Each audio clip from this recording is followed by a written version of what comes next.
WesWes Show.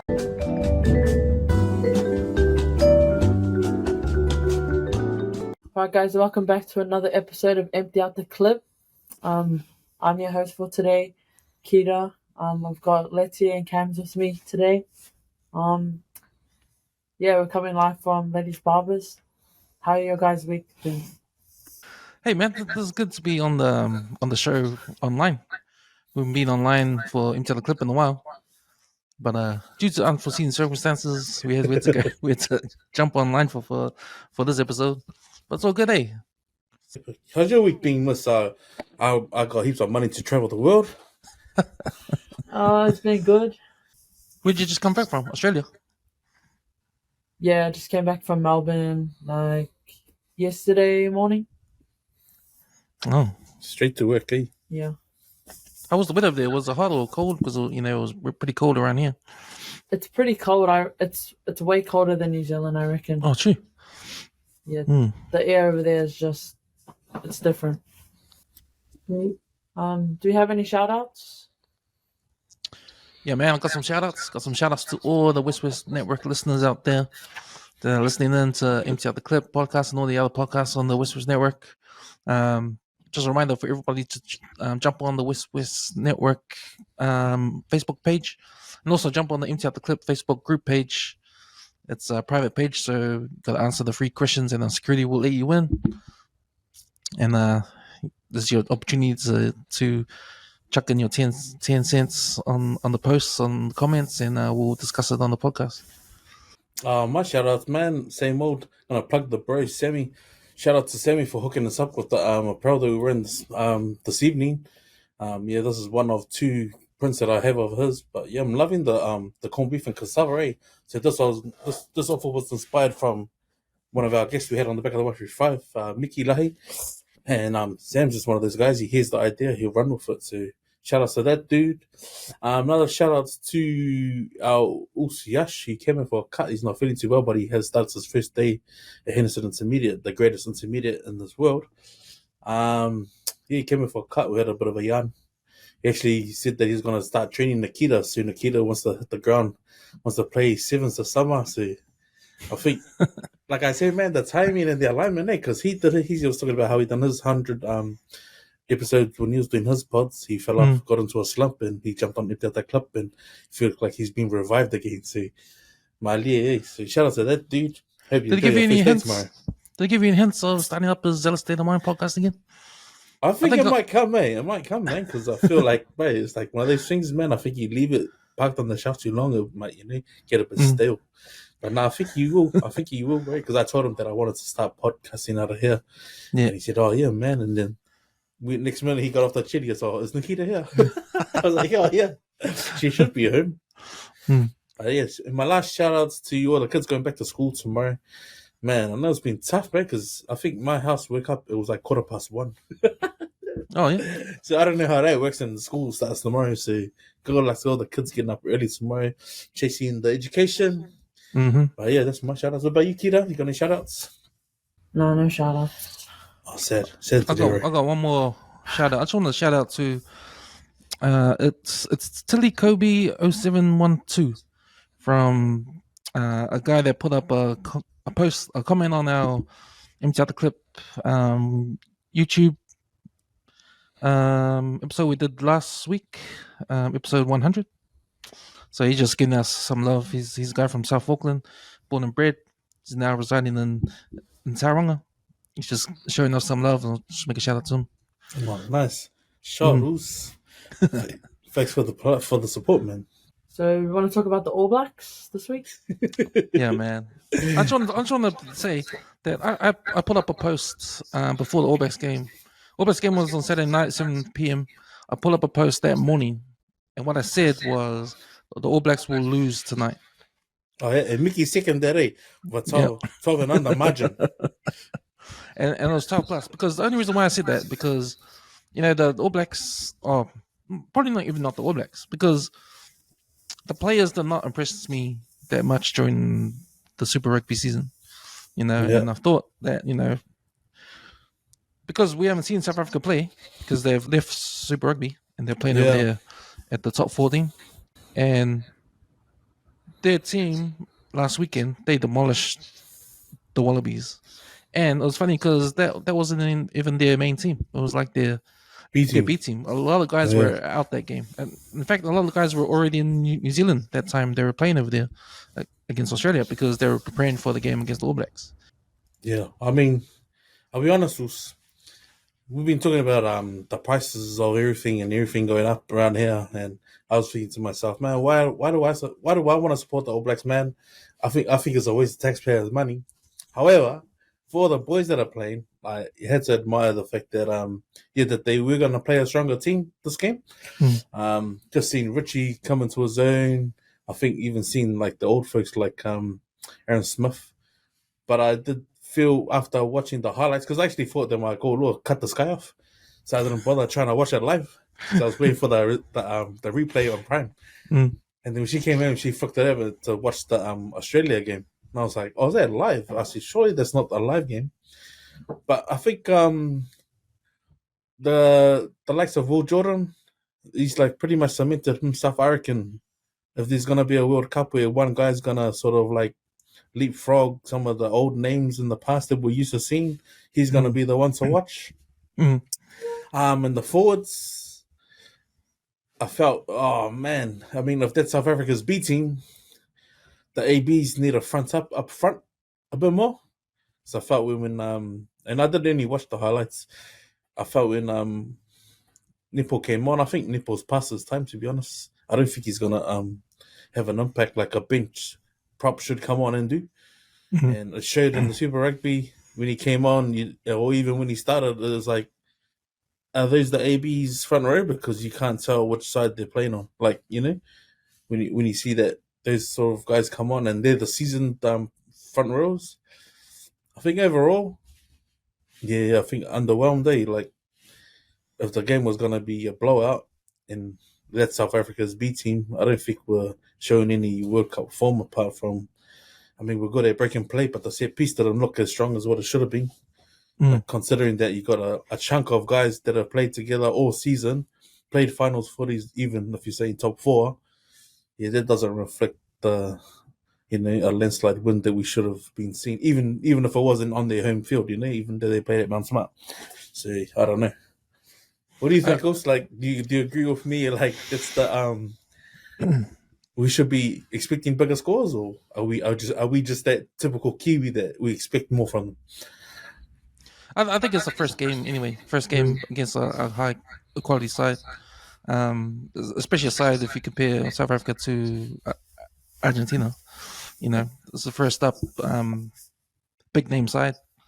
I think the home advantage was a big factor, even though it was the New Zealand Warriors home. Yeah. But it's it was kind of funny because there's a lot of story going around on how they weren't going to play at Eden Park only because the FIFA, soccer, women's soccer, the women's soccer was there, and it was sort of like if it was sort of like because they haven't been defeated at Eden Park since the 90s. If they were to lose against South Africa, it would be the first loss at Eden Park, and it wasn't at Eden Park, so it might have been a saving grace. So that was the narrative anyway. Possibly, yeah. With the media, but I do agree with you with Will Jordan being on the wing. He's always played fullback for the Crusaders, and people were calling him to play for. People were calling Foster to play Will Jordan on as fullback, but I think he's cementing his place on the wing. Plus, he's an X-factor kind of player. And if you have him on one wing and you have a guy like Mark Tilly on the other wing, you got two X-factors on both wings that, when they have the ball, they're dangerous. You don't know what they're going to do. And you need that kind of unpredictability. Yeah, man. That's exactly it. I mean, bit of excitement. I feel also like, and this is no disrespect to like Tuivasa-Sheck, but I think having a guy taller than 6'2" playing at second 5, which is the next best thing next to something like recent, is probably Sonny Bill, like being able to have that high factor at second 5 with one of the Barrett boys there. I think that's a superb move. I think he had an awesome season with the Canes, but just putting that in a black jersey, right? And we haven't seen it for a while, so I think it's good. It means that you got the extra attention outside of the big runners, so it gives more room outside, like with backdoor plays and stuff like that. But I felt that having big second five who can. I think South Africa have used that sort of frame in the past, and at the World Cups, and it shows like on defense, if you're a forward, you don't want to be tackling the big guys because you just tire yourself out, and when it's time to attack, you got nothing left. You got nothing in the tank. But I think Sonny Bill probably changed that sort of play with the ABs in this time in the black jersey as well. Yeah, I think if you're the public and you're just scratching your head on the selection of Braden Linnell on the bench, to me it made sense because you want to match up with the physicality of South Africa, and I think putting a big guy like Braden Linnell on the bench to come replace, because I think he replaces Ioane. Because you already got a big guy in Geordie and who can kick too. Yeah, so I think that's it. I think that's exactly it. Deep. Yeah, I mean, I think just having them there, bro. Like when you think size, and you think like, okay, if you're an attacking player and you want to run, you're trying to run at Richie.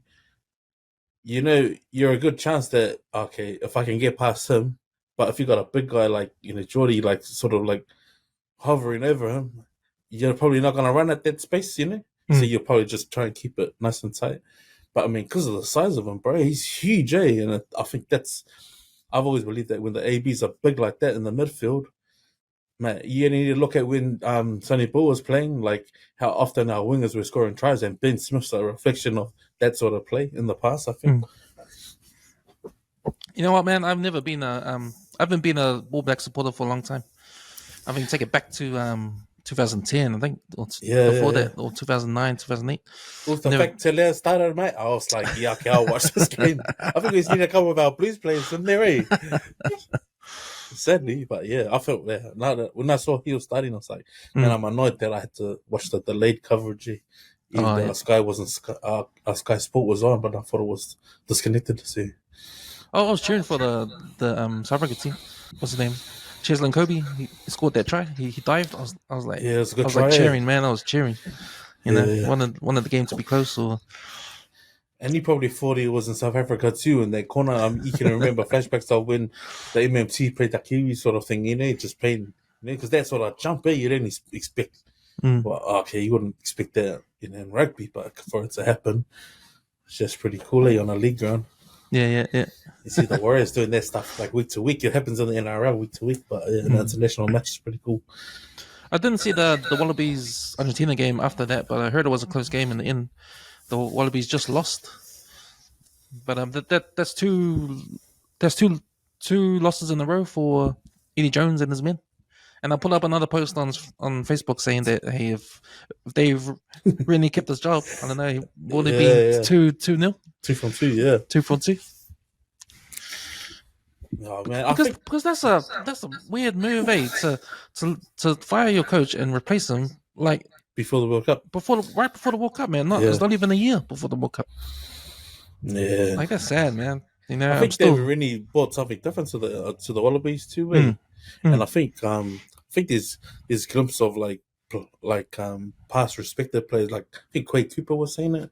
Like he said, of all the coaches that he's been coached by, and he's been coached by both the last two coaches. So to hear him say like, "Oh, bro, you want to show up and play for them," But it's funny that he did highlight that, like in your face. I think that's the thing with New Zealand public. I think, and even like sportsmen around the world or supporters around the world, they tend to forget. Like they forget the stuff. Like when we're bashing the ABs, we're bashing them, but then when we see stuff that we try and predict stuff that could be happening, and then it happens, and then we sort of go back on. Oh, actually, we predicted this before, but then we become we act like it's breaking news when it's like stuff that's already been predicted. Well, the other result on the weekend was, I think, was Tonga. They beat Australia A. Yeah. Oh that man, I saw some pretty cool. You know what I'm saying? Because they pretty much blew up the newsfeed on Saturday morning, and Friday was man. Shout out to Sully Moore's uncle who was sitting up in the palm tree watching the game. Man, that's got to be the highlight of the whole game, man. Because I think when they because the score was pretty close. but I think it was either post game, but that Daniela Dubow's ex high school or college, or it would have been college, yeah. They sung for him, man, and it was pretty cool that he, in his Australia gear, walked over to that side of the track and the school sung for him. But it's like, yeah, that sort of resonated a bit, like when I saw him go over and just wave to his fellow alumni. Because I know, like, bro, that would have been heartfelt, because you're playing for a different country in your hometown, and it was pretty cool to see. But I didn't watch too much of the game. I tried to watch the highlights, but I think, man, the injection of Pito and Falau, man, that's gonna be a lethal edge come World Cup. Was that the other game I saw? Just a little bit of it was the Black Ferns versus USA, and USA was up in halftime. The Black Ferns ran away with the win at the end of it. That was on Saturday morning, I think. I caught the end of it.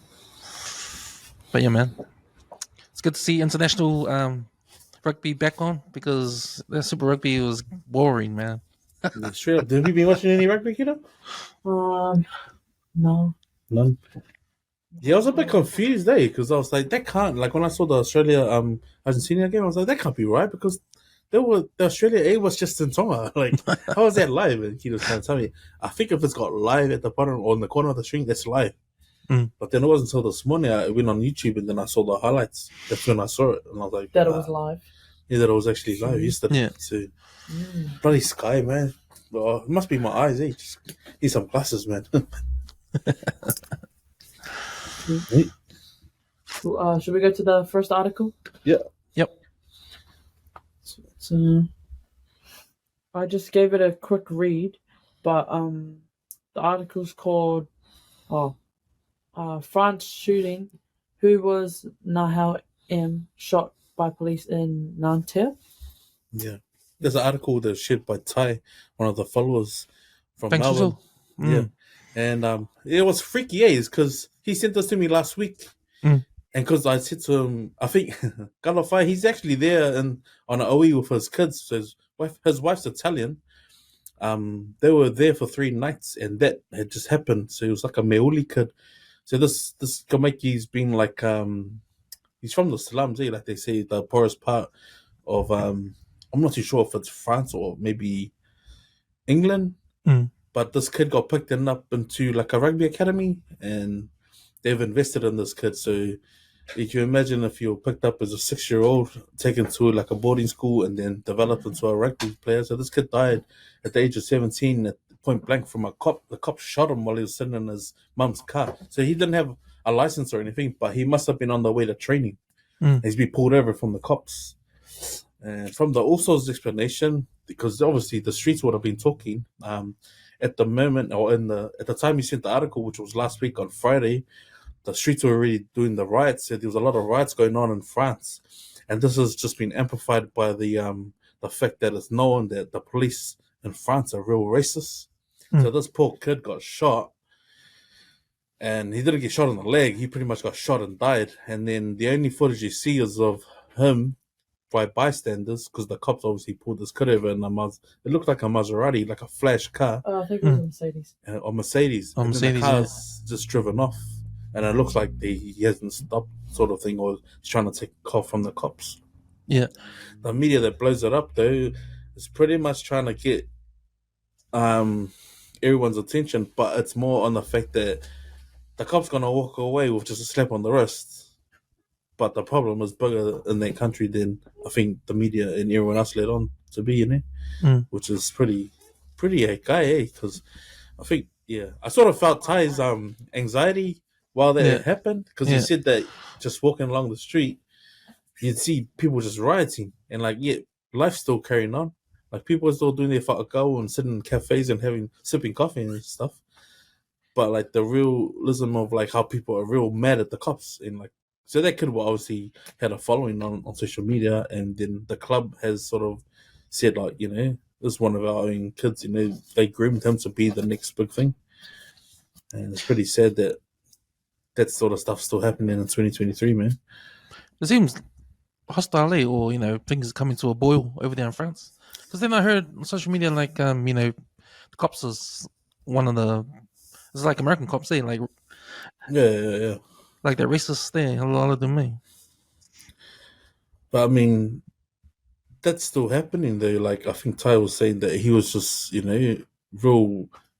He was buzzing over like how like when you think right, you think like say what happened in Watson back in the day, like when the Meolitu got shot on the side of the motorway, and then the whole town was just whareanga everything on the street, and then like this is like seems normal over there. That's like when you're like, what the hell? Like you say like normal, it's like very people are just carrying on their day to day, like let the people like for 50 the cops as much as they can, but it's just sad, man. I think the mum pleading on the article as well about like she's got nothing to live for sort of thing, now that her baby's gone, and he had all the promise in the world to be the next best thing. And you only need to look at like his age, right? You look at the under-20s in the World Cup, and they've won the last few, and out of 5 years, they've won 3 of those World Cups. So you can imagine a kid who had all the promise in the world, and he's obviously known to the French rugby. I mean, how much does the rugby union want to amplify that? Like, because this kid had so much promise, and just robbed of his life, man. It's pretty sad. Even there's things like that, like brings a lot of questions there. Like, was there a gun on the guy when he drove away at all? Yeah. Was the cops actually in real danger at the time? Because it sounds like they were outside of pointing the guns at the car. He was in the car. His mum's on the other side there, and then in the passenger seat. Is he a person with dark complexion or? Yeah, I think he was a dark kid, eh? Or was he? I think he was religious. What was he? Muslim? Was he a Muslim? He was. Oh, he was Algerian. He was Algerian. Yeah. So, I think. So they thought he was terrorist. Yeah, man. I think anything linked to Al Qaeda in the Middle East, sort of looking, they're gonna fuck his ass. It's mostly there's a lot of racism towards Arabs. But I mean, that all of that stuff is just, man. No, I don't think any cop has the right to sort of take it upon themselves to sort of say whether they're trigger happy or not. You're trigger happy. Go shoot dead, like go shoot at possums and stuff like that. They shoot at people, man. Like, but that, all that kind of stuff, especially with the police, like in America too, it's the same problem. Like you have that kind of culture, eh? Yeah. If, like depends what kind of person you are, personality you are. Are you a cop that's on the job, always stressed and always in fear? You carry a gun, and you just don't. It's just like you're like in the red all the time, eh? Oh, man, I just feel for the guy's mum, bro. Like, man, how devastating could that be, man? Like, you can only imagine it, but I mean, no one deserves to die like that, especially with people who think they run the world. But I mean, law enforcement are servicemen to the people, to the communities. So, if they got no one to serve, then who are they fighting for? It's just that sort of thing. There is sort of like go and have a hard look in the mirror, because, bro, I think karma is one of the worst things you can play with, bro. And I think I would be surprised, but if that guy starts getting death threats, like it'll be known. Like there's no way they're gonna keep his face out of the paper, because it's just sad, It's sad, and that people will have looked at that situation and just say, "Oh, okay, he's only gonna get a step on the wrist," even though he shot someone. He probably didn't even have anything in the vehicle, They would have harmed the cops, but how can you bring someone back, man? Yeah, to snuff a life out like that, it's someone's son, someone's friend, someone's Yeah. It's if you think about like the way people, like if you think about us, where we grew up, families and friends, and then just getting killed by someone you don't know. Yeah, bro. Just like that, like. And for no like real reason, no reason at all. Like, it's not like you woke up that morning and say, "Okay, I want to go find myself a cop to get in trouble with," Yeah, I know. But I mean, we talk about it all the time, man. Like these sort of incidents just happening with no real just or anything, and it's It's just sad, bro. Like 2023 also, and this shit's still going on, man. It's like the Rodney King sort of shit, you know? It's just fucking crazy, man. I mean, I spoke before about that film I saw on Netflix. I think I told you, talking about how black people in America they get killed by police, and at the end of the film, there's like a long list of names, All the names, and what they did that day to get shot. And a Yeah. lot of it is like, oh, went to school to take my son. I went to the shop to buy some bread. I went to, that kind of stuff. Yeah, I just went to the cafe to get a coffee. yeah. It's shocking, man. And this kid, let's take my mum, take my mum shopping. Sad. But Ty, look after yourself over there, bro. Thanks for posting up that story. Article 2. Sweet. Dave. Sweet. So we'll go to Article 2. One about Christopher Luxon. Yeah, you support National. You can touch on that one. Okay, so Christopher Luxon, he got caught. His wife got caught buying a Tesla, a brand new Tesla. I think it was 79 grand or 75 grand or something like that. But anyway, the government has a new incentive for people or the public to buy electric cars or to lower the emissions. So the incentive is to get a rebate on your registration fee if you buy an electric car, a brand new electric car. And there's a criteria for that. So it has to be, I think, zero emissions, so fully electric. And I think you get a max of, it's 7,900 or 6,900. Yeah, I think it's on the 8 grand or something like that. Yeah, 8 grand. And on the other side of that, if you were to like carry on buying petrol cars, it's not a rebate, it's a fee, it's extra fee. So the other way around, you can get up to 8 grand, pay extra fee for your first registration. So right now that's the government plan, and that is an incentive for people to get into the electric car market. But who can afford an 80 grand car, electric car? I know who Christopher Luxon can. Yeah, he can. So he's come out against this policy. So he said that it's not fair, because he's saying it's not fair because you can only see rich people buying these cars and taking advantage of the tax rebate of the registration. Yeah. But his wife has gone and bought a Tesla car, and obviously she's got the 8 grand rebate. So his sort of comments and thinking has come under question. If you're going against our government policy, but then again using their policy, then aren't you a hypocrite? I think so, man. I think it's hard, like taking that little news hub share, or the is it the TV1? Yeah, TV1. Taking that morning the Good Morning article share that he got questioned about. It's funny that she went straight to the point, but it's good at the same time, because it's like she just caught an MP out who's trying to stomp out the rebate out from, I think it's from the roadies, or like the registrations. But he claimed on it. Like, how does that work? But I sort of like how he sort of try to say we're entering the recession, and people are gonna have to choose whether they, spend money or save money. And times are gonna be tough. But when she asked him, but so did you claim? And he just tried to ignore the question or the accusation. Of course he claimed. But it's funny how he keeps saying it like, oh, the thing is like, people are, it's a government policy. It's like, all right, it's a government policy, but you're still claiming it. It's law.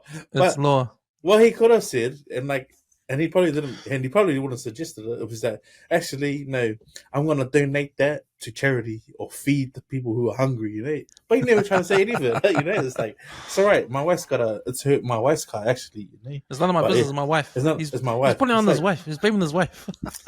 You shouldn't have married her, then, eh? You know. But like people in the past, like you know, like what if you look at like presidential families, like surely if they're putting something out, right, like go and stay at these. Like if Donald Trump was saying, stay at these resorts, you know? These are my resorts.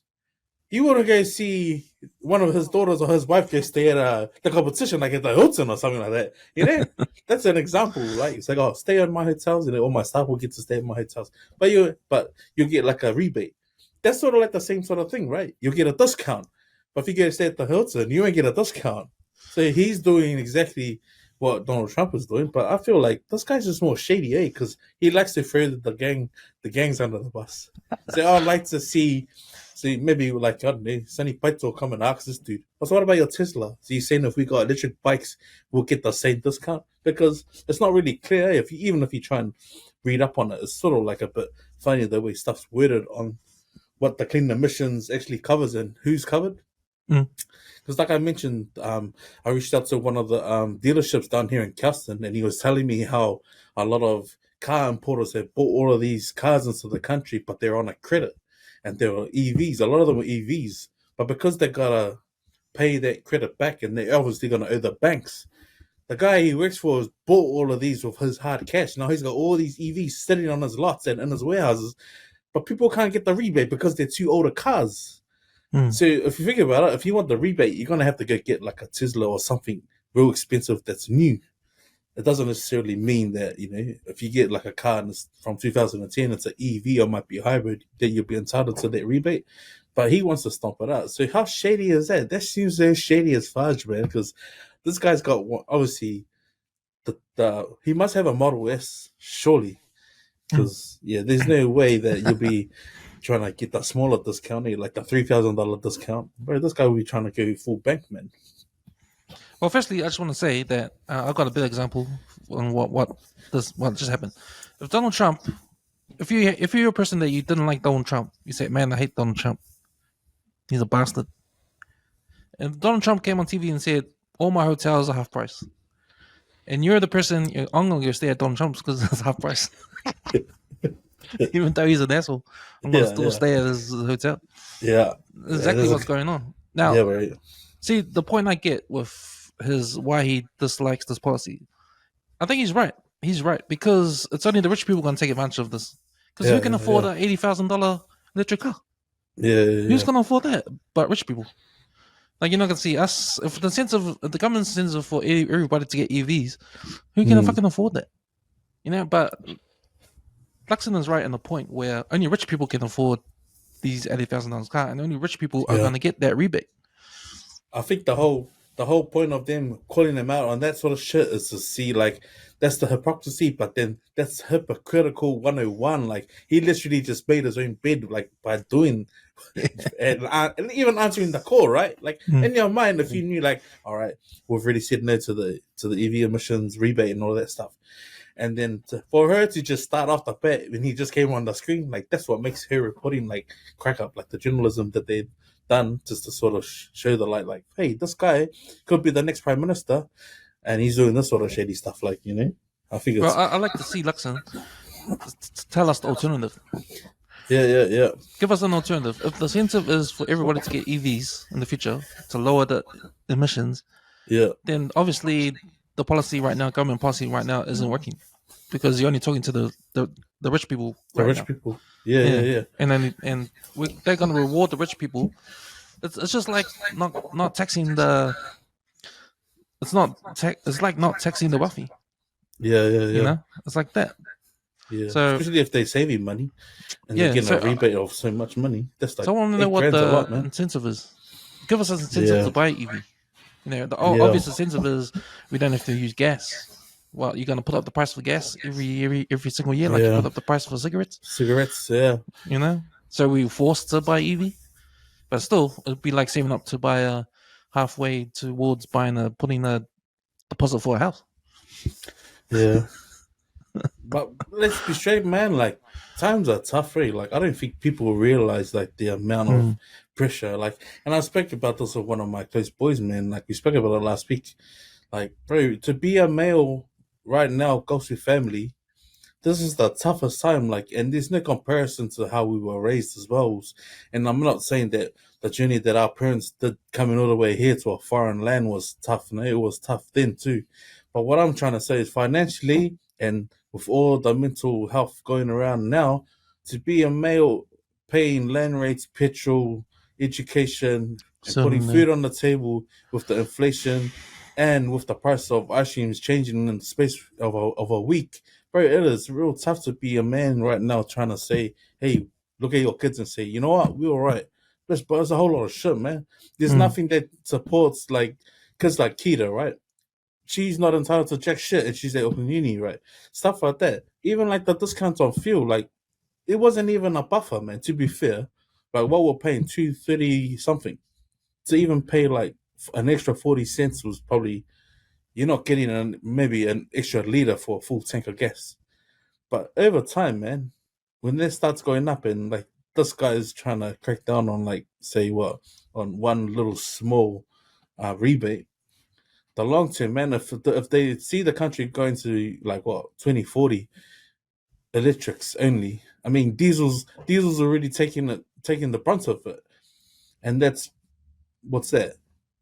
You pay, I think it's something like I think it's $500 or $600 for 10,000 Ks on top of what you're paying at diesel price at the pump at the moment. That's ridiculous, man. It's not only are they the government putting the strain on people living day to day, but think about the businesses, man. As soon as the businesses start paying that much more for diesel, you're gonna see a price hike on everything else, and we already see it in the supermarkets, man. So to all the guys that are struggling, man, empty out the clip and put it out on social medias, man, because the more noise you're making, the more the government or whoever's in power is going to start waking up that, bro, the people are struggling, man. Like, we are legit are struggling, you know, and it's hard enough trying to keep your house warm and do your, you know, for a goal to try and get by. But, man, just the added pressure just on just got to let and just family men in general, man, is tough. I don't think we might not even see the end of this, bro. Like, this could be like heavy for the next 4 to 5 years, you know? As well as Chris Luxon giving that rebate to charity, another thing he should do is put a policy in place. If he really cares about that shit, like Labour Party should, like give free public transport. Yeah. Free public transport, and then give a rebate if you're gonna buy a new electric car. Just put the price down of an electric car so everyone can afford it. Yeah, You want everybody to drive electric cars, put the prices down on them. You know, or give like half price to people who can't afford those cars. You know, yeah. Because it's bad enough, like any car under the year 2000, you got to get a warrant for it twice in a year. I mean, he's got the time to go do the warrant. I mean, the warrant is like, what do they say? They're like, if you get a, like, say, something like pit stop, if you get a pit stop, and then you get that 75 point check over, they say the comparison is like going to your local garage. They don't pick everything up, you know? But when you go to like an MTA place and you just came from like the garage, bro, they're gonna find everything wrong with your car. So can you imagine the pressure that goes on? One guy is like, oh man, first it was the rear sway arm bushes, now it's the bloody CV joint. It's like, golly, man. And that's pressure that people don't need these days, you know? So like, yeah, I think if we can get closer with the price of like what everyone is paying, like, to be honest, I'm glad I never bought a SUV diesel, bro. And like people were saying, bro, it's the way of the future, man. Like diesels, the only is, and look at what they're going through now, man. It's like you're literally paying double or if not more. Even though they try and sell you with you get more Ks for the diesels. Like, good luck trying to service your car twice in the year, you know? small cars, bro. That's the key. Yeah. Small That's cars. exactly it, bro. Skateboard, man. Skateboard and push bike. Suzuki Swifts, all the way, man. I pay $40 a week for my Suzuki Swift. Yeah. Yeah, bro. I wish Keto would let me drive her car a bit more, but she needs to get her cam belt done, eh? The old squeaky, isn't it?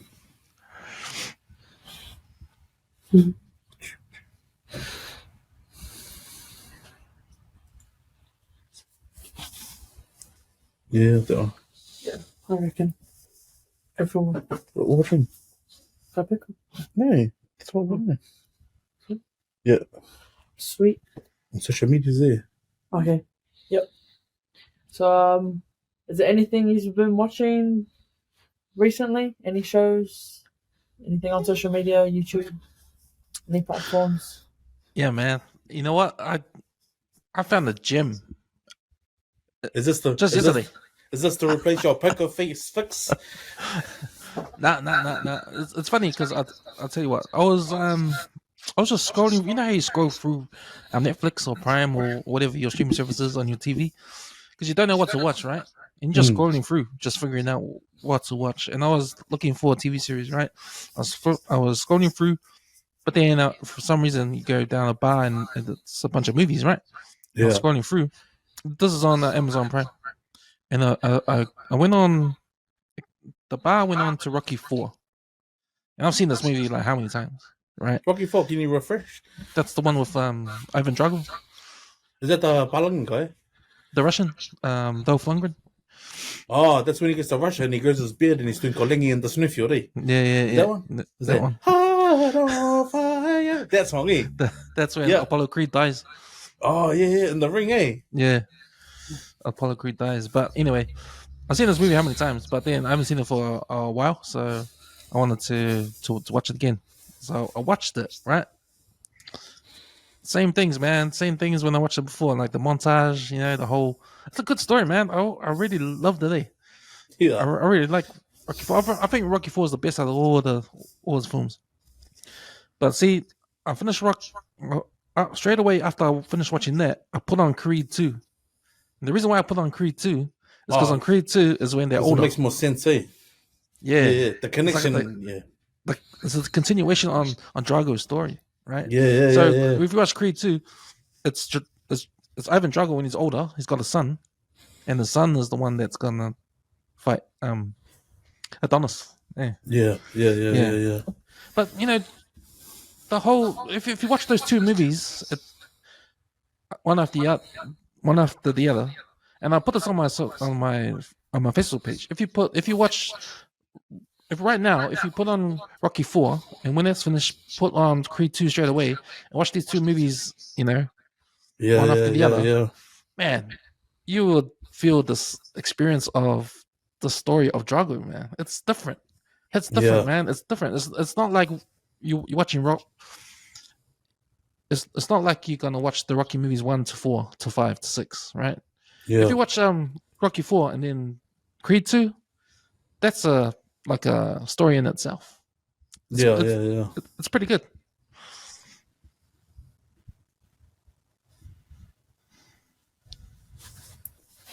What else have you been watching? Have you been watching anything else?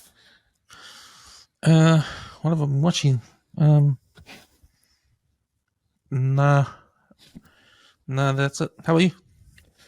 Oh man! So shout outs to the Ray Donovan film crew, man. So I started watching was it Banshee? Oh yeah. So this day New Zealand guy he was on The Boys. West Side, yeah. West Side, and isn't he on Outrageous Fortune there? He's on Outrageous Fortune as well, yeah. Jeffrey, he's got a twin. Yeah. So I watched the first 2 episodes of that, but because Ray Donovan's now finished, and I felt like when I finished watching the rest of Ray Donovan, I felt like, what? Because the episode started to show that Ray was starting to remember or felt like he remembered stuff, but it wasn't actually real. And because he asked his brother, "Solid, did Dad read to us?" Like stuff like that. And then it wasn't until I don't know, I must have jumped on and typed it in just on a web browser, and then they said, a couple of on YouTube, and then a couple of the guy, I forgot his name, but the guy who plays Ray Donovan, he's actually been interviewed, and he said, what's life after Ray Donovan? And he was saying like how it's pretty hard like to be filming with the same crew for like 8 years and then have nothing. And COVID hit. Then I was thinking, oh, so they must have cut the filming early, and by the sounds of it, and all the comments on YouTube, yeah, they did. So because COVID happened, they weren't able to go back and finish off the storyline. So what they did is they made a movie. They made the Ray Donovan the movie, and apparently the movie is supposed to be the back end of season 7. And what because Ray actually reached out to a shrink when he goes into the psych ward on the second or the third to last episode of the season, Mm. and then he's talking openly to the shrink. So I got halfway through the film last night before my phone died, man. I just left it. I'll probably go watch the rest of it tonight. But It's a good story, eh? after season 7, eh? It's after season 7, yeah. So they filmed this in 2022, and it Is didn't that come the out final? until yeah. Is that So this the movie ends the whole thing? I think it just ties. It must have an open ending. It must have an open ending because yeah. Is it season 8? Is it? I don't think there's a season 8. No. But it's just there. Like I remember they did the Sopranos film. They did one. I haven't seen the first one, but I remember they did the second one. The one of Chris's dad. Of yeah, and when Tony's younger. But yeah, this one here, bro, I was just like, man, like it's cool that they did make a film about it. But then a lot of the viewers are like, no, they shouldn't have touched it. They should have just left it the way it was. Yeah. But that was probably before the movie actually came out, because the movie would have only just come out like maybe earlier this year. So yeah, I was surprised how recent it was. But yeah, I've probably been watching that and yeah, all my DIY channels that I always watch, and then yeah, that one on YouTube, just that Nikki Davenport one that I enjoy watching, her living out of her van. Wouldn't mind trying to do it. Oh, I did watch. I did notice on TV NZ Plus. There's a new. They got new documentaries on there. Have you seen them? So they've got Oceans Apart on there too. I saw. Oh, true. Yeah. So that's a good watch. It's good. It's a good reminder of why I don't like the All Blacks. When I watch Oceans Apart, all those tier 1 teams, man. Yeah, hard out. Colonizing our players, man. Straight up, hey. You been watching anything, Kira? I know that's all her and her boyfriend been doing is watching movies. Oh yeah. Yeah. We watched the movie Flipped. It's on Netflix. It's like a kids movie, but the storyline is really good. I don't know if have you seen it? Was it the one on the girl and the boy in the tree? Yeah. Yeah, That's a really good movie. It's like a little love story, yeah. Oh. Yeah. Yeah, but the lesson's good, isn't it? I've been watching that, and I recently just finished watching a series on Netflix. It's called The Haunting of Hill House. Oh yeah, is that scary? Yeah, it's pretty scary. It's like a horror series. It's like R16, but it's pretty freaky. I'd recommend watching it. It's a complex storyline, but How many seasons? Oh, just the one season. Just the one? Yeah. On Netflix? Yeah. It's pretty good. Yeah, that's what I've been watching. Sweet.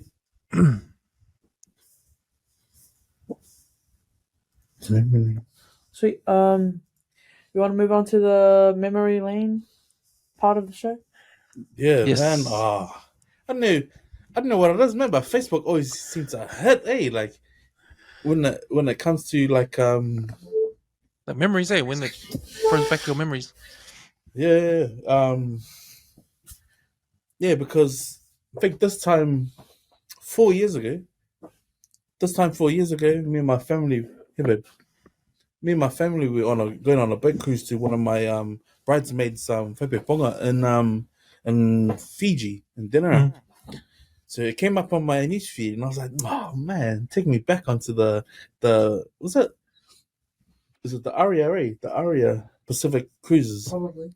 So yeah, we were, like this time 4 years ago, we were on that, and then just below it, I don't know if anyone hasn't seen the movie The Orator. Sorry. You gotta watch it, man. And the memory lane for me the memory lane for me was the so if you don't know the movie The Orator, there's a dwarf and his wife who got banished from the village. She was pregnant, and then in the end, she passes away, and her family come and steal her body. Yeah. And So he has to go and get her back in, get the body back. yeah, well, her daughter says to him, "You need to go get her," And her brother, he became the chief of their village. He felt like he had a curse over him, so he just went and stole her body. This is as soon as she died, more or less. And so to get from Leone to where they were is like and this dude's small, right? He's a dwarf. So if you can imagine you having like 2 feet legs and you had to walk from Great North Road to Ranui, it's like, to New Zealand. So that's probably going to be like a trip from here to Wellington by car. So they jump on a bus and they go get her. But the memory lane for me was like, how far would you go when people are grieving to go and do something what Saili did, and that was go and get his wife. And just the speeches that took place, like especially when her Saili's brother-in-law's wife was actually saying stuff like, "Go get the kids to show him off." He's disgracing the family by standing up there yelling at what he's yelling. But it's sort of just to me, like, if we did like a movie review of it just quickly, I'd say, man, that poem that he shares about coming to get her, and like, he said, like, I think Saili said something like, the burden that he saw death when they'd go and have breakfast or they'd go and bathe by the water, he saw it. And then to make the comparison that when she died, I wasn't there to protect her because I was somewhere else where I should have been with her. And then that's the burden he has to carry for the rest of his days, And then when he said, if you bury her in this land, the worms will get it. If you put her up and high in the trees, the birds will eat it. But if you put her in between my rib and my lung, or my heart and my lungs, we should be protected, and that way she'll be protected by my soul. Man, when I watched that, and it doesn't matter how many times you watch that one scene, and I feel like, man, for Samoans, man, Samoans have a way of words, and it's different when you hear it in English, But when I heard that the first time and I watched it at the movies, bro, I cried, It was so real because it's like, man, that's so true. Love in its purest form is the most wickedest spell, man. And so I feel like, you know what, man, I gotta share that as a memory lane because these are our stories and our movies, and the way they projected on the big screen, I think the guys that did that film projected it really well. Especially like the little smart ass scenes, especially like when someone's like having a washing, there's other people around and you're like doing the spectator ones, like, like, just have your little stabs. But to finish the film on the back end of that, it's pretty cool, Pretty cool. Oh, sorry, man. It's a beautiful movie. It's beautiful. Yeah. And the thing I don't appreciate is when those Queenslanders take Saili's photo and put him in the scene when he's in the bushes with a New South Wales jersey on. I mean, But I think if you think about the Queenslanders that do it, it's a respect thing because like die hard for your team, but then go and hide in the bush. And plus his Mackay title where he's from, Lepa'o, that's the highest of the high, Yeah, man. But no, that was my memory lane, bro. Like, I don't know. It's like one of those films I can't carry on watching, but when I do go back and watch it and I watch that scene to me is iconic, because just the way of words, I think someone when it's spoken in its purest form is poetry, especially like the just the little, the gems, bro, that we drop, and you often hear it like weddings or funerals and special occasions, like, the metaphors. But yeah, I just thought, that's a memory, bro. Like, especially because it came up on my 4 years, like on my Facebook feed, and I thought, man, that's right, I had this film. But yeah, never gets old, that one.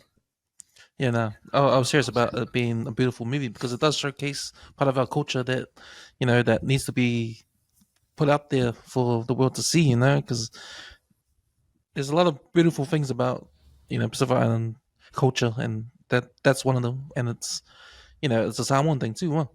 Yeah, Yeah, man. yeah, bro. Sweet. Do the food review. Yeah. So we'll move on to the food reviews. Do you have one? Yo. Oh, been think- eating well, eh? I saw Sin's pictures yesterday. I was like, what a way to celebrate the Masariki, eh? Yeah, I want to plug in that place we went to on Saturday. So we went for lunch at Westfield Newmarket, and at the top floor, at the rooftop, there's a place called Baha Betty. Baha Betty. Yeah, And it's a bar, and you get food there. The food's nice. I ordered the pork ribs. Ordered pork ribs and ceviche. And if you don't know what ceviche is, it's raw fish. It's like spicy sashimi, and it's like a flat plate salad. And I had a cocktail too, a mai tai. It's reminding me of a trip to Hawaii back in the days. yeah.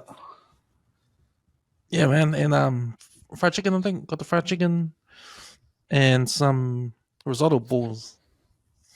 So yeah, pretty flash. The portions look big, eh?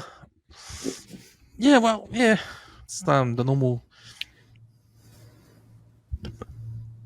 parangi type portions, but no, it's okay. It was tasty. Yeah, Before we'll go and treat ourselves since it's a public holiday, But yeah, man, Baha Betty at the rooftop at Westfield Newmarket. Recommend it. would you rate it out of 5 stars? Oh, because that was my second time there. I went there first time a few weeks ago with my boss, and we were just having the same sort of finger foods with Heineken, on a Friday afternoon. Yeah, And it goes, man, it goes. It's nice to have a few drinks, a few beers with some spicy food, yeah. in an outdoor sort of setting. So I'll give it out of 5. I'll give it a 4 out of 5. That's a good rating. With the guest, didn't they? Yeah, yeah. Oh, nice. It's not a place to go for a big feed. Like if you were hungry, I think it's a nice place to have a beer and some spicy food. Yeah. But the view must be nice though from the rooftop. Yeah, although we didn't see any.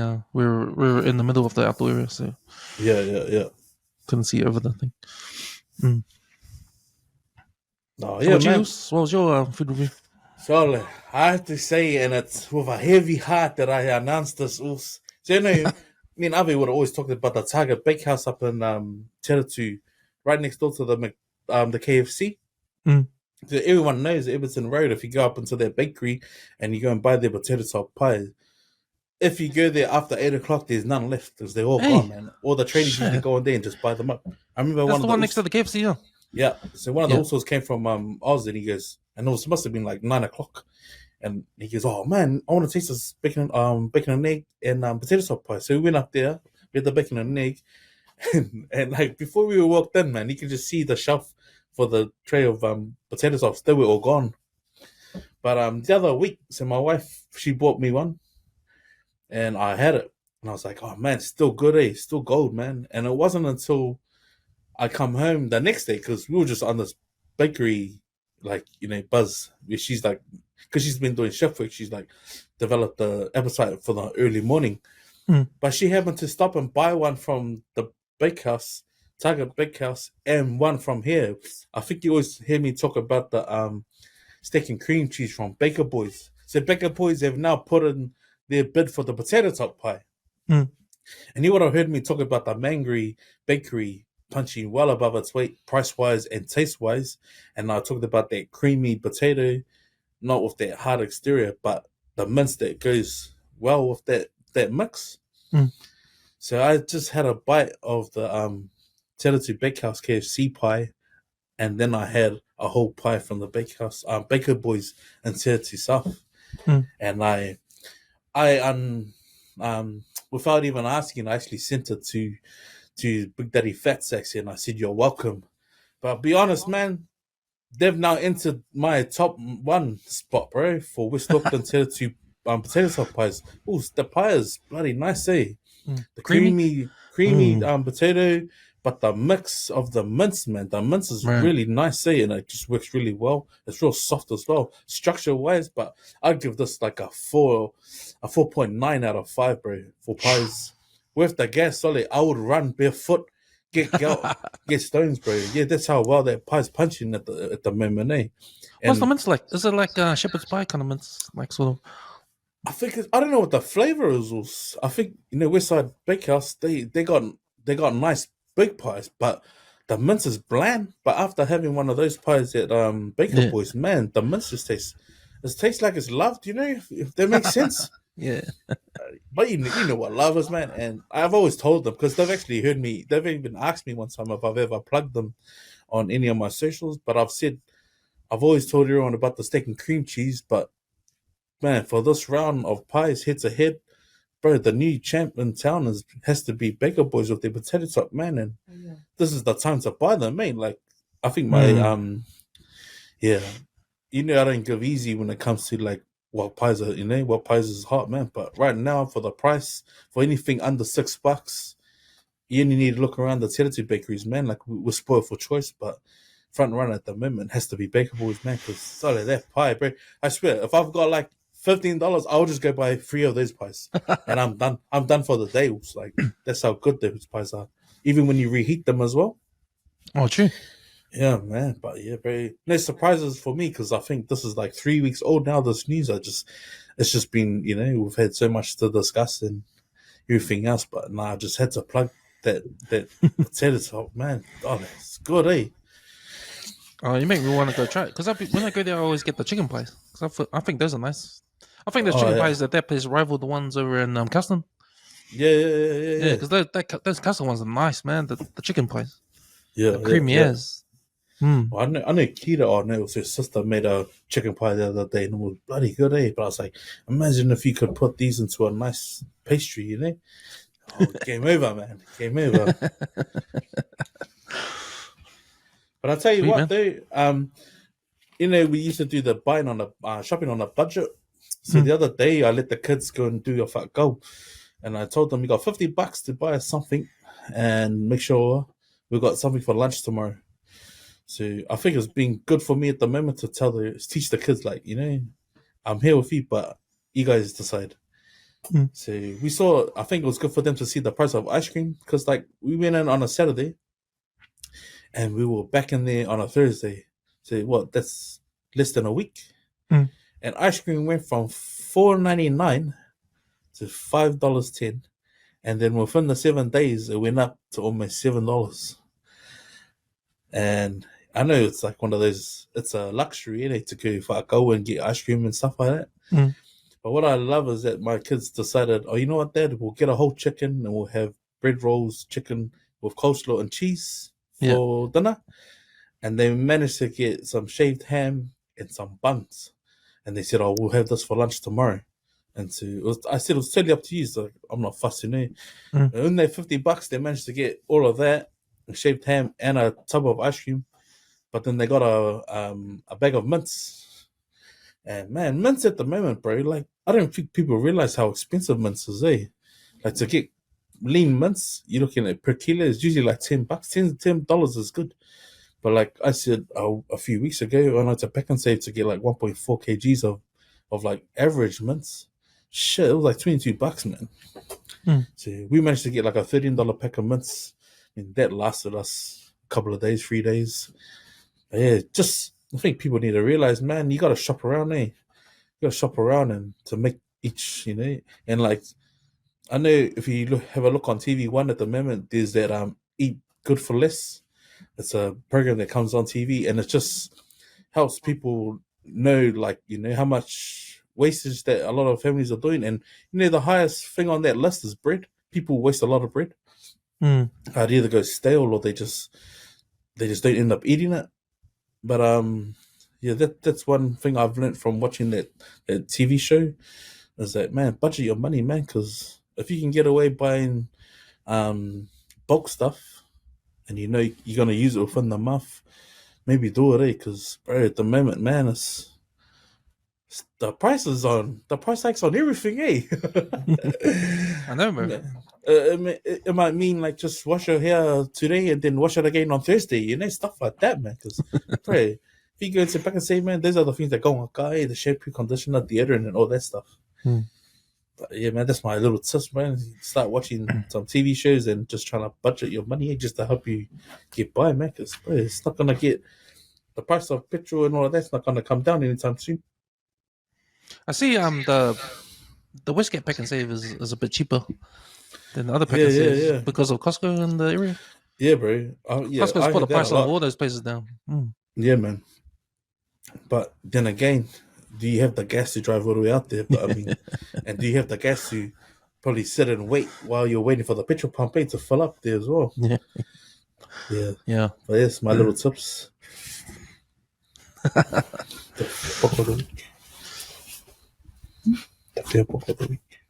We'll move on to the Fia Poko of the week. Did you have one, man. KMZ? You put the one on the video of that prank. Oh yeah. So it was a video of a guy pranking his mother. He's pretending to be a robber. Did you Is see that that the one? video? Yeah, man. And he got fussy from his mum. That's sorry from me. What was the What does he object of say? the prank? I don't know.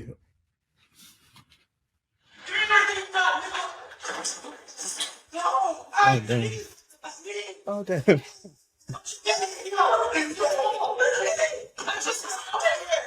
Oh my gosh. Straight up when he goes freeze, like he says, like he's pretending he's got something in his hand, and his mum just kicks the door open. Bro, his mum went from like sitting in filet mou in the truck to like freaking Jet Li. And the saddest part about it is that he goes, it's me. Like, she didn't give a fuck, She was just like beating him up. And like, man, she actually hits him in the ribs before he falls over. I'm like, oh, yeah. She must have been raised in the era of hiding, Well, I felt sorry for her, man. I felt sorry for her getting out. Like, yeah, I would have been freaked out, no matter who it was, because I've even had someone try to scare me, and I'm like, man, damn, I almost gave you a mark hunt to the nose, man. But the funny bit is when she's like he's like saying it's me, but she's still going. Yeah, that's the funny bit. That's the funniest bit, because I think as a practical joker, you'll expect to have a pause and laugh together. But not this, not this Monday. This mom, you stupid idiot. She's from the old school way. She's from the old school, man. She was like, oh my god, she wasn't playing, Man, man, I felt for him when he got hit in the stomach. There, I was like, ew. I felt that through the screen.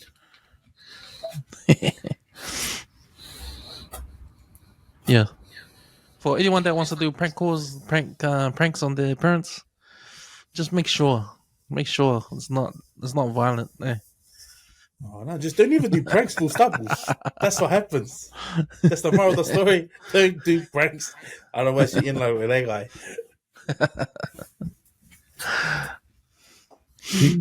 Sweet. So I've just got a News Hub article here. But the Rimutaka prison, I'll just quickly read it. Inmates at Rimutaka prison claim they were left to do CPR on an unresponsive inmate as officers took too long to respond. The inmate later died. But as Leighton Haeckel reports, corrections disputes some of the accusations. Man, to be honest, man, that's appalling. Yep. They shouldn't take 25 minutes for the guards to come and see what's going on and do something about it. 25 minutes, that's a long time, man. Yeah. We're not talking about calling an ambulance and waiting for the ambulance to come. We're talking about a facility with everybody there. You know, Yeah. like it doesn't even take 25 minutes to walk from your station to a place where someone needs help. Yeah.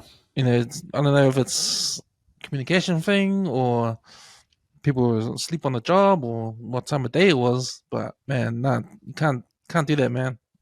You can't have that happen. And for him to die, bro, just make things even worse, man. Yeah. Oh man, I feel fully on that one also. But if I can share it, and I suppose I can because I'm in the barbers, but I will say this: I've had guys who come here and share about exactly what happened, like in that incident. The corrections have they have a like a code where abiding contract to employment, and that is that if they see anything like that, their first response is to supply the necessity of life. So if they've seen an inmate trying to commit suicide, or say for example if he's trying to hang himself, and this is while keeping yourself safe. I mean, unless they were short staff on the shift, that they weren't willing to open up and isolate the one cell, but he had other cellmates in the cell, was my understanding from the article. Unless you can't open the cell safely, then you have to wait for backup. That's what my understanding is as protocol inside the cells. And this guy did die. But I think the way the news have sort of used this angle was that the inmates were there telling him to get help. So your first response should have been get a defibrillator, sound the alarm. There's an incident in cell 11, whatever. We then need people to come because this guy is either not responsive or he's, not going to make it. I can understand the time frame that is taken for them to sort of get to him. But what I've heard from some prison guards that have worked in the industry, and then they've ended up in court, and the issues over the failing to revive the person who's obviously hung themselves. And I've had one of my customers, and his boys are VIPs. They come in quite often, and he shared with me that sometimes when they get to the scene, it's too late. And a whole lot of guys would have been told how do they get over that, seeing what they've seen, and they get told they don't. They either quit or they go into a rehab. They try and go back to work, and they end up leaving the industry altogether. I can understand where maybe those guys have heard stories from other corrections officers in the past, and then sort of felt like, man, I remember when so and so said that they saw something like that, and then after that they ended up leaving, and maybe when they're on good money in the corrections, that person would have heard a story like that and they would have felt, okay, look, I'm going to go to court, but I'm not going to go put myself in that situation to see something like that. You know what I mean? Because I think it happens with the police as well, like when they show up to shootings or the murders and they're with either children or like they go to a crash site and they've seen kids. Not long after that, they'll go from the field and they'll end up in the office, and they'll go from the office to training, but they'll remove themselves from being first-hand respondents. And yeah, I could sort of understand that, because when one of the bros was saying it to me, he said, I'll be honest, Doc, or like getting told from my superior to unhang someone from wherever they're hanging, and then seeing their mouth, and then seeing what's hanging out of the mouth, and then being told to revive them. He said he looked at his superior and said, you come and do it. There's no way. There's no way. And at the same time, they've both ended up in court, and then he's thrown it at the judge. He goes, have you ever tried to do that? Have you ever tried to revive someone who's been hanging there for more than 10 minutes? Because I can tell you, if you can tell me honestly that you can do it and do what we have to do. But I mean, like I said, they should have just got the defibrillator, because if you do a first aid course and you know long enough, you don't need to blow air. You just need to get their heart beating, But I think, I'm not trying to say there's a right or wrong to what that situation was, but just hearing it from, from people who have worked in the field and gone to respond to someone that's been hanging, where they've had, they've been traumatized by it, that not long after that, they ended up leaving, and they were in the industry for more than a decade. So I can understand, it's sort of like one of those perspectives. You just want to hope that the processes are always being sort of reviewed all the time, eh? Yeah, Like, I think they would. but they have to. They have to, because I think Yeah. every case will be different, and then there'll be different ways to handling it.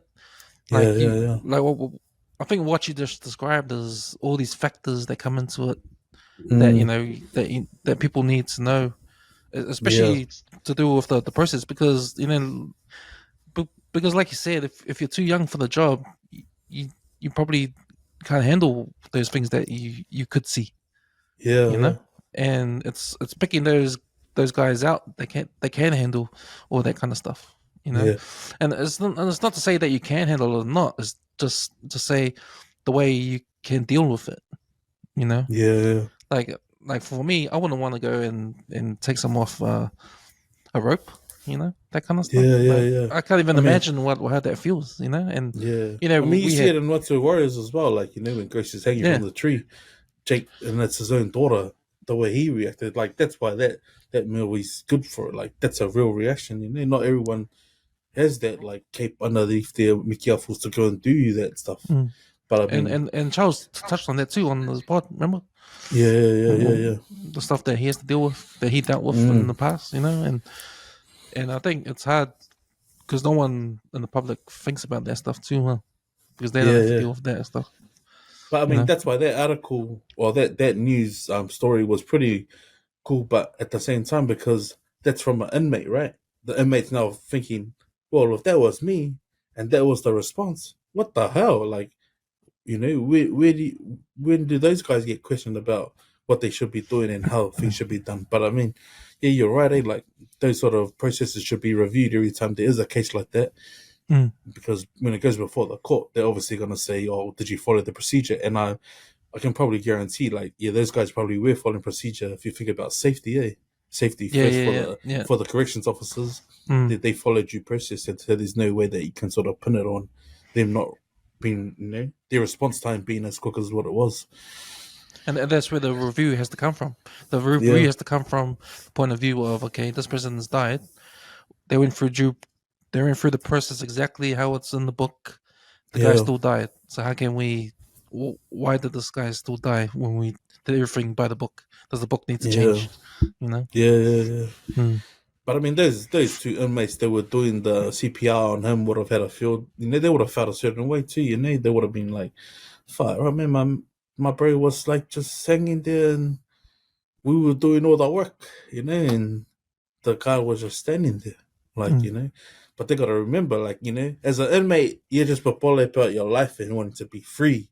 Whereas you're on the other side of the cage, you're like, oh, hold up, there's a reason why you're behind the bars.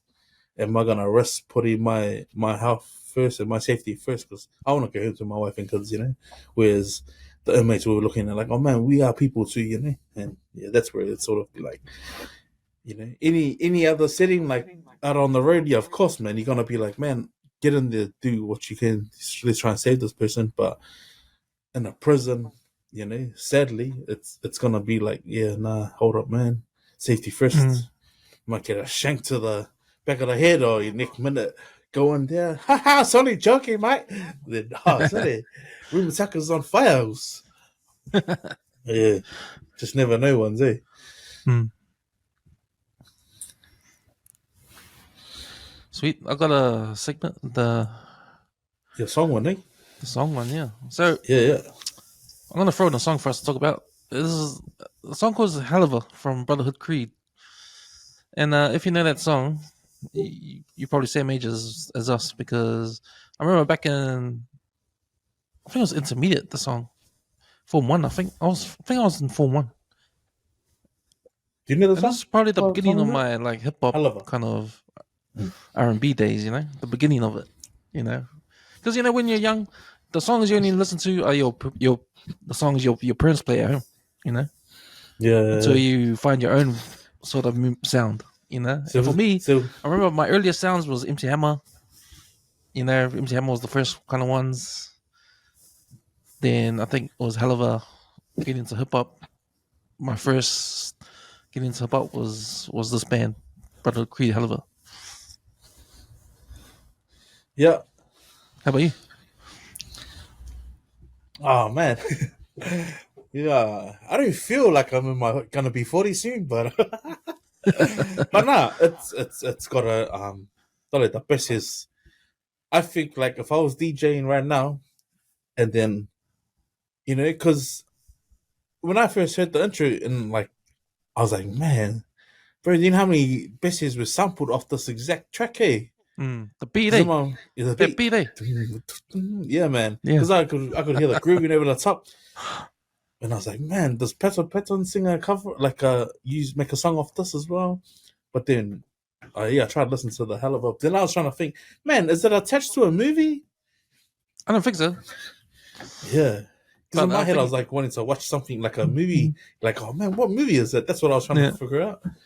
Yeah, it's funny. But no, It's a funny video clip, because there's a group of guys with colorful clothes on, and hell of is the girl's name, yeah, His gang's name, and I think they're one hit wonders, because I never heard any other songs that came out from them. yeah. I think this is yeah. the only hit they've had, But I think it is. Yeah, it was probably trailblazer for them down here with that sound, Nate. The rapping with the singing harmonies from the same group. Yeah. Hey, yeah, I think back then we had like a feature, this song sung by Camps and Leti featuring Kita, something like that. But yeah, for them to do it in one go, I'm like, oh. And then after that was like, yeah, nothing. They had nothing after that. Eh? Yeah. It's a song about a girl, and Yeah. they call her hell of a because she's hell of a anything you want to say. Hell of a this, hell of a that, I think. But it was funny because when I will listen to this, when I listen to the song for the pod, just to remind me of the song to talk about this on the pod, I noticed in the third verse that he talks about going to the mall with Helva, and some guy does the wolf whistle, and he takes Yeah, a gun yeah, and yeah. shoots him. He takes Oh, out a does gun he? and shoots him. Yeah. Oh, that's a bit too far there, Mike. So he shoots him, and there's a line that says, he bends down and tell him it's not because I'm jealous. Hey, don't just disrespect me, fella. And now Helva's mad because he shot the guy. Now she's mad because she thinks that I'm violent. The treatment I get is silent. She must have a wise old man then. You're gonna be going out with some street thug, be walking around with a pistol in his pocket. Yeah. Yeah, So I've never actually tried to listen to the lyrics. No, me neither. So yeah, I was kind of shocked when I sort of read that last Yeah. verse, and it was about him shooting someone. Dude, would you put that in one of your pieces to remind you of back in the days? Probably not, but every time I hear it, it reminds me of the beginnings of my music tastes. Oh, okay. I'm starting to get my own sound. I'm starting to forget my parents' songs and go into my own music. Yeah. Yeah. It reminds me of those days. Did you know that song? What song is that? Hell of a from Brotherhood. It's No. a Brotherhood, eh? Brotherhood Creed. Brotherhood Creed. But that beat's in every single song, He has a few songs, eh? That's why I thought it was a Peter Penton song. Mm. They're grooving on a Sunday afternoon. But yeah, that is a catchy track, eh?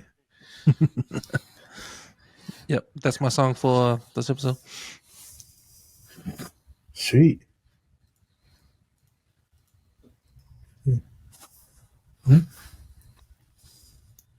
Oh, did you have a song? What's your song?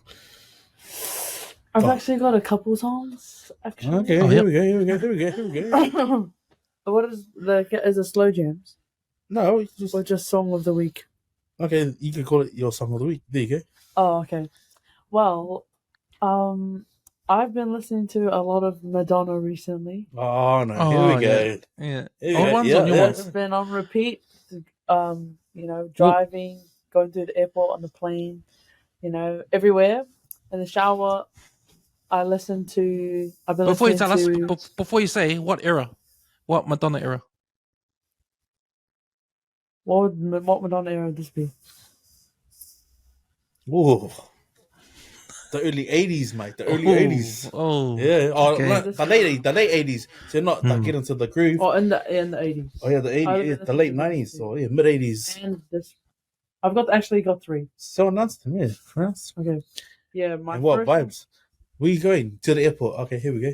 Okay, yeah, when I'm going to the airport, I was listening to Like a Prayer. Oh yeah. That song's just energy. On the plane, I was listening to Crazy for You. Oh And yeah. then Yep. driving, I listened to Take a Bow. Oh my gosh. Okay. I think we raised the skill of the Madonna wolves.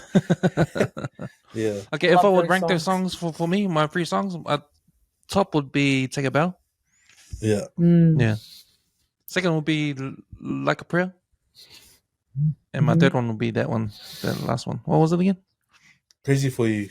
Yeah, it'll be Crazy for Man. So good. I don't know, bro. I think Take a Bow will still be top 3. I'd put it would be Crazy for You 1, like Take a Bow, and then Like a Prayer. But man, Like a Prayer's got Little Hog vibes, eh? me and Elliot on the dance floor, right? Just let's go dance on the dance floor, right? But yeah, man, shout out to 3 Spanak of the video clip, eh? Movies. Here's one Ridiculous. old song that you probably haven't heard for a while. Who's That Girl? Who's there? Is it EVE? Madonna. Who's That Girl? I Who's might not think that of. girl? it was a movie too. Oh yeah. Man. Have the girls on the 135 playlist done Madonna yet? No, I don't think so. Yeah, that's the one. No.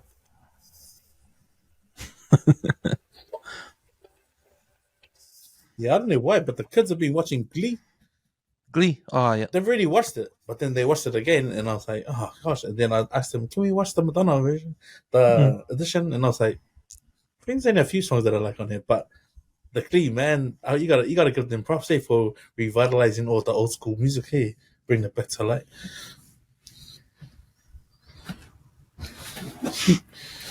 Cool. Final words, guys. You didn't go first? Oh yeah. Yep. Me? Yeah, you can do your final words. Oh yep. Thanks for having me on as your host today, guys. I'll probably be back on sometime soon when you need to fill in. But yeah, it was good to be on and listen to some good yarns. And that's me. Chickens. Yo, my final words. I'm glad international rugby is back on. And the Rugby World Cup is up soon in September.